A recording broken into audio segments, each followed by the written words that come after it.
అత్తగారు అత్తగారండి, చెప్పమ్మా. మీకు పండగల్లో ఏ పండుగ అంటే ఇష్టం? పండుగల్లో పెద్దగా నాకు దీపావళి అంటే ఇష్టం. దీపావళి అంటే ఇష్టమా? అయితే మీకు ఎప్పుడు తగలబెట్టేవన్నీ పండగలే ఇష్టం అన్నమాట. ఇందులో కూడా తగలబెట్టేవే పండగే. తగలబెట్టేది ఇష్టం అంటే నన్ను తీసుకెళ్ళి పడమనే ఏటో తీగరు ఇష్టం అన్నారు.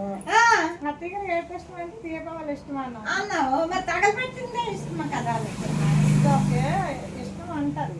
ఏదో నువ్వు కాళ్ళు అడిగా కదా, ఇంట్రెస్ట్ ఏదో అన్ని నా మనసులో ఉండేది నీకు చెప్పాను. అవును, చెప్పినప్పుడు అత్తయ్య నీకు అది ఇష్టమే నాన్న తిరిగి సెటార్లు వేస్తా. మరి అంతే కదా అత్తయ్య గారు, తగలబెట్టేవన్నీ మీకు ఇష్టం అని తెలుస్తుంది. అంటే మరి ఏంటి ఈ రోజుల్లో అలా అయిపోయారు, అసలు అయిపోయారు అత్తలు అంటే. అత్తగారులు అందరూ తగలబెట్టేవే చేస్తారు. సరే కానీ అది మరి నీకేది ఇష్టం? నాకు సంక్రాంతి ఇష్టం. నీకు ఏది ఇష్టం ఉండదు. తిన్నాను, ఆఫీస్కి వెళ్ళాను, అదే కదా నీకు ఇష్టము. పండగలు పబ్బాలు నీకు అవసరం లేదు, ఎందుకు చెయ్యాలి మనం? సరే ఎప్పుడు అందులో నీకు దేవుడు ఏదైనా తక్కువ చేయలేదు, మరి ఇంకా అవన్నీ గుర్తుండవు. అంతే.